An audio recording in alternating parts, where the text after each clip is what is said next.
नमस्कार, जय श्री राम। दर्शक बंधु, विशेषकर आज ज्योतिष शास्त्र एस्ट्रोलॉजिकल एक सुंदर एनालिसिस आपण सामने आज मुझे करी। विशेषकर दर्शक बंधु, कुंडली विभिन्न जुग आपण मैंने शुणी थे, अनेक पंडित मान अनेक एस्ट्रोलॉजर मान विभिन्न प्रकार जुग, धनु जुग, विष्णु लक्ष्मी राजयोग, विभिन्न प्रकार अच्छी, विशेषकर बुद्धादित्य जुग, गज केसरी जुग। से भली मु आज आपको एक पावरफुल जुग विषय वर्णना करी एनालिसिस आपण सामने करी जे कि जो जुग अत्यंत शक्तिशाली आउ काम करुथा। प्रायतः से जुग बहुत व्यक्ति को जातक रे काम करे, 100% काम करे, किंतु केमिति काम करे, केबे काम करिवो आ से जुग अछि बोली आपण जानिबे केमिति। आज मु संपूर्ण व्याख्या से जोग विषय करी। जोगटी ना दर्शक बंधु हो कौन ना विष्णु लक्ष्मी राजयोग। विष्णु लक्ष्मी राजयोग से विषय आज मुझे आपन सहित संपूर्ण एक टॉपिक आज आलोचना रही। दर्शक बंधु, प्रथम जानिबा कुंडली रे जो 12टी हाउस रहिला, 12टी हाउस, ये कुंडली 12टी हाउस अर्थ 1 2 3 4 5 6 7 8 9 10 11 12 माने 12टी हाउस। ये 12टी हाउस भितर विष्णु स्थान किए आउ लक्ष्मी को स्थान किए, एटा आज आपण जानिबा निहाती दरकार अछि। साधारण कथा, ये एते बड़ मैजिक कहतनी रॉकेट साइंस ना। आपण माने जदि आपण पाखरे कुंडली दिबो, आपण माने जानि परिबे आपण जातक रे राजयोग अछि कि नाही। विष्णु लक्ष्मी राजयोग जाका कहछि। दर्शक बंधु, प्रथम देखिए विष्णु स्थान। विष्णु स्थान किए ना विष्णु स्थान अर्थ ये जो केंद्र हाउस रहा 1 4 7 10। तो दर्शक मुझे आपको लिखी जानवे जे कि विष्णु स्थान हूँ 4टी हाउस 1 4 7 10। तापर दर्शक बंधु, कुंडली लक्ष्मी स्थान विशेषकर कौन ना 2टी हाउस, एक्चुअली 3टी हाउस, किंतु जेहेतु 1 5 9 1 5 9 ये जो 3टी हाउस कहुए धर्म त्रिकोण। ये धर्म त्रिकोण 5 नंबर हाउस आउ विशेषकर 9 नंबर हाउस, ये 2टी हाउस कहुए लक्ष्मी स्थान। कहीं ना 1 नंबर हाउस कौन हो ना लक्ष्मी स्थान कैटेगरी होची आ विशेषकर विष्णु स्थान कैटेगरी आसूची। से 5 9 को लक्ष्मी स्थान बोली विवेचना करा जाए पराशर ज्योतिष। तो दर्शक बंधु, ये जो विष्णु स्थान और लक्ष्मी स्थान ये 2टी मिसिले कौन हुए ना आपण जातक रे एक विष्णु लक्ष्मी राजयोग सृष्टि हुए। विष्णु लक्ष्मी राजयोग अर्थ खाली अर्थ नुह, आपण को विभिन्न प्रकार समृद्धि, पद, मर्यादा, प्रतिष्ठा ये बहुत किसी मिलता है। तो दर्शक बंधु, प्रथम जानिबा विष्णु स्थान कौन भी स्वामी आउ लक्ष्मी स्थान स्वामी, ये दुई जन जो हाउस रे मिसिबे से हाउस आपन कोन हो ना से राजयोगर बेस हो। दर्शक बंधु, मैं आपको एग्जांपल एटुडे देछि आपण माने बुझिया पई।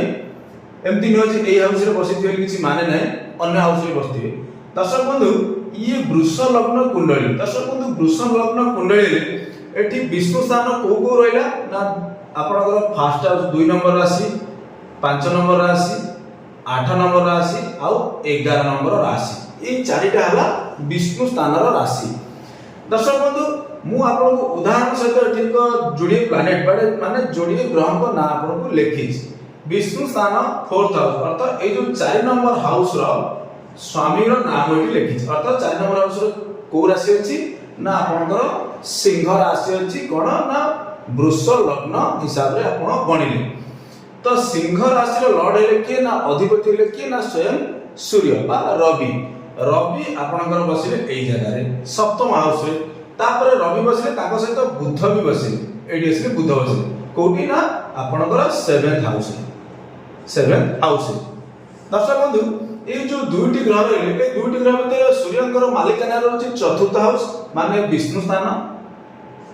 तापर दर्शक बंधु, बुध रहिले, बुधक सहित आउ को हाउस मालिकाना रहउची ना 5th हाउस, ए जो हाउस ता माने ये होची लक्ष्मी स्थान। ता माने सन मर्क्यूरी। दर्शक बंधु, ये जो दुईटी प्लैनेट 7th हाउस रे যোগ হলা মানে আকু কয় কনজংশন বা ইউতি হলা এই দুইটি প্ল্যানেট বা এই দুইটি গ্রহ উক্ত জাতক মানে এই জাতকକୁ রাজযোগ বা বিষ্ণু লক্ষ্মী রাজযোগ প্রদান করিବାକୁ যাଉଛି কাহিকি না ଆପଣ জানিলে এই কোন না এই হচ্ছে প্রমিস মানে স্বয়ং परमात्मा बा ईश्वर जतले ये व्यक्ति आसिले जीवात्मा है जन्म है आसिले ए संसार को आसिले तांको स्वयं ईश्वर ये प्रॉमिस करी छाडिले जे कि तुमरा जातक रे ए जोगटी रहिछि अर्थ विष्णु लक्ष्मी राजयोग किंतु ये जोग सिना अछि ये जोग एक्चुअली केबे काम करिवो कोन सब बेले काम करिवो ना किछि निर्दिष्ट समय रे काम करिवो एटा होछि इंपोर्टेंट पार्ट दर्शक बंधु ए जो पार्ट जोग फ्रक्टिफिकेशन केबे हो आको कहा जाय ज्योतिष शास्त्र रे डायनामिक पार्ट तो दर्शक बंधु जो डायनामिक पार्ट आमे जानिया किमिति ना धरतु ए जो दुईटी ग्रह अर्थ कण नाम जो जेमि कहिले आपन को चतुर्थाधिपति आ पंचमाधिपति चार विष्णु पांच होची लक्ष्मी स्थान ये दुई जण मिसिले ये जो जोगटी सृष्टि हैला ये जोग केमिति आमे जानिबा ना आपनकर सूर्यक दशा रे भल कि जाना सुनंतु सूर्यंकर अंतर्दशा बुधंकर अंतर्दशा किंतु ए जो राजयोगटी क्रिएट हबो मर्कुरी ग्रह अंतर्दशा हबो आ सूर्य दुईटी ग्रहंकर अंतर्दशा स्पेसिफिक को जो अंतर्दशा महादशा हबो कि महादशा रे कना लंबा स्पान हे होची महादशा रे अंतर्दशा मझिरे आसीबो कम बेसी हबो किंतु अंतर्दशा रे जबरदस्त राजयोग ए व्यक्ति प्राप्ति करिवे बा ए जातक प्राप्ति करिवे तापर सब ये जो राजयोगटी हम ये कौन राजयोग माने ये को डोमेन को नहीं ये राजयोगटी से व्यक्ति प्राप्ति करिवे दर्शक बंधु डोमेन हम कोन ना सप्तम हाउस माने से राजयोगर बेस हम कोन ना सप्तम घर माने जातकर सप्तम घर हबो ए विष्णु लक्ष्मी राजयोगर बेस माने मूलधुआ बेस अर्थ मूलधुआ अर्थ ये आर बहुत प्रेडिक्शन दर्शक बंधु आसे कोन ना ये जो व्यक्ति ये जो राजयोगटी प्राप्ति करिवे विष्णु लक्ष्मी राजयोग प्राप्ति करिवे सप्तम हाउस कोन ना दर्शक बंधु विवाह अर्थ ये जदि जने पुरुष बंधु होइतानी विवाह उपरांत माने विवाह परे ये व्यक्ति को कोट ना कोटी राजयोगर प्रभाव आ विष्णु लक्ष्मी राजयोग प्रभाव आसीबो काहे कि आपण माने किछि व्यक्ति बाहागर शरीर तो विवाह परे परे ताका जीवन में आर्थिक स्थिति बढ़ी आर्थिक दिग आर्थिक स्थिति ग्रोथ हो जाए किछि नुवा नुवा चाकरी प्रमोशन हो जाए कि एमिति किछि पिला जन्म होती ताका पय से डेवलप कर जानी ई बडी जो समस्या ई सब राजयोगर प्रभाव तापर दर्शक बंधु आउ भी पारे कोन ना धरत आपण केबे ना जने बा हेनी कि ताको 30 35 वर्ष गानी ऑलरेडी सूर्य का दशा स्टार्ट हेलानी केमति राजयोग दर्शक बंधु से व्यक्ति ताको पार्टनर काहे कि ना 7th हाउस होची बिजनेस पार्टनर धर्मपति नाहांती जार बिजनेस पार्टनर आ 7th हाउस होची रिटेल दर्शक बंधु रिटेलिंग बिजनेस जो माने करंती रिटेलिंग बिजनेस रे मध्य कोन हबो ना से माने जदि रिटेल बिजनेस करथांती रिटेल बिजनेस करतले कोन हबो ना ताकर से बिजनेस रिटेल बिजनेस हबो बेस आ से रिटेल बिजनेस हबो माध्यम ताको ए जो विष्णु लक्ष्मी राजयोग प्रभाव ए रिटेल बिजनेस द्वारा से प्राप्ति करिवे तापर दर्शक बंधु जो माने इंडिपेंडेंट बिजनेस करछन निजे ताकर कही पार्टनर ना तो जदि इंडिपेंडेंट बिजनेस कोन करथांती सप्तम घर बिजनेस ता माने से बिजनेस हबो ताकर राजयोग पाइबार माध्यम तो दर्शक बंधु एई भली आपनको जातक रे आपण मध्ये देखि परिबे कोन ना आपनको जातक रे राजयोग अछि कि नाही जदि अछि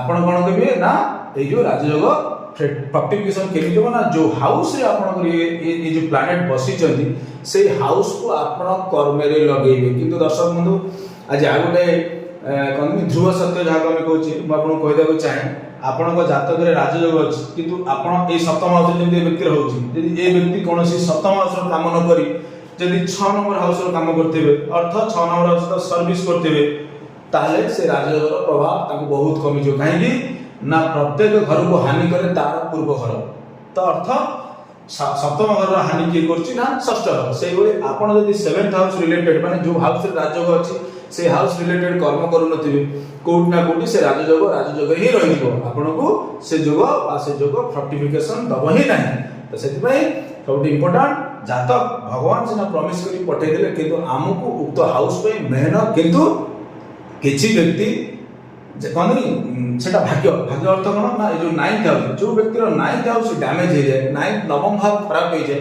বা নবম ভাব পীড়িত অবস্থা পଳେଇ আসে বা ସେ ଲର୍ଡ ପୀଡ଼ିତ ଅବସ୍ଥା ପଳେଇ আসେ ସେ ଲୋକର କହନ୍ତି ଭାଗ୍ୟ ବହୁତ କ'ଣ ହବ ନା ବହୁତ ମାନେ ତାକୁ ସଂଘର୍ଷ ଆସିବ। ତ ସେଇଭଳିଆ ବ୍ୟକ୍ତି ଯଦି 9th ହାଉସ୍ ଖରାପ ଅଛି ତାହେଲେ ଏଇ ଯୋଉ ରାଜଯୋଗ ତା ଜୀବନରେ ଆସିବ ଦଶାରେ ଆସିବ, କିନ୍ତୁ ରାଜଯୋଗର ଆକ୍ଚୁଆଲି ବିଷ୍ଣୁ ଲକ୍ଷ୍ମୀ ରାଜଯୋଗ ଯୋଉ ପ୍ରକୃତ ପ୍ରଭାବ ସେ ପାଇନଥାଏ। କାହିଁକି? ଯାହାକୁ ଆପଣ ଶୁଦ୍ଧ ଓଡ଼ିଆରେ ଗ୍ରାମାଞ୍ଚଳରେ ବିଶେଷ କରି ଆମେ କହୁଛୁ ନା ତା ଭାଗ୍ୟ ଖରାପ। ତ 9th ହାଉସ୍ ଯଦି ଡ୍ୟାମେଜ ହେଇଗଲା ତାହେଲେ କ'ଣ ହବ? ଆପଣଙ୍କୁ ରାଜଯୋଗର ପ୍ରଭାବ କୋଉଠି ନା କୋଉଠି କମିଯିବ। ତ ବନ୍ଧୁଗଣ, କିନ୍ତୁ ୟାକୁ କୁହାଯାଏ ବିଷ୍ଣୁ ଲକ୍ଷ୍ମୀ ରାଜଯୋଗ। ଏ ରାଜଯୋଗ ବହୁତ ଜବରଦସ୍ତ କାମ କରେ। ଜାତକରେ ଯେତେ ଯୋଗ ଅଛି ସବୁଠୁ ବେଷ୍ଟ କାମ କରେ ଏଇ ଯୋଗ। ଆଉ ଯଦି ଲୋକର ବୟସ ଅନୁକ୍ରମରେ ଦଶା ଆସିଲା। ଦର୍ଶକ ବନ୍ଧୁ, ଆଜିର ଆଷ୍ଟ୍ରୋଲୋଜିକାଲ ଟପିକ ଆପଣଙ୍କୁ କେମିତି ଲାଗିଲା? କାହିଁକି ମୁଁ ଇଏ ଖାଲି ଟିପ୍ସ ନୁହଁ, ଆପଣ ଚାହିଁଲେ ଆଦରୁ ମଧ୍ୟ କିଛି ଶିକ୍ଷା ବି ନେଇପାରିବେ, କିଛି ବେସିକ ଜିନିଷ ବି ଆପଣ ଜାଣିପାରିବେ। ଧନ୍ୟବାଦ, ଜୟ ଶ୍ରୀରାମ। ଯଦି କିଛି ଆପଣଙ୍କର କୌଣସି ସବଜେକ୍ଟକୁ ନେଇ ଭିଡ଼ିଓ ଦେଖିବାରେ ଆପଣଙ୍କର ଥାଏ, ଇଚ୍ଛା ଥାଏ, ରିକ୍ୱାରମେଣ୍ଟ ଥାଏ, ମୋତେ କମେଣ୍ଟ ମାଧ୍ୟମରେ ଜଣାନ୍ତୁ। ମୁଁ ଚେଷ୍ଟା କରିବି ଆପଣଙ୍କୁ ଭିଡ଼ିଓ ଦେବା ପାଇଁ।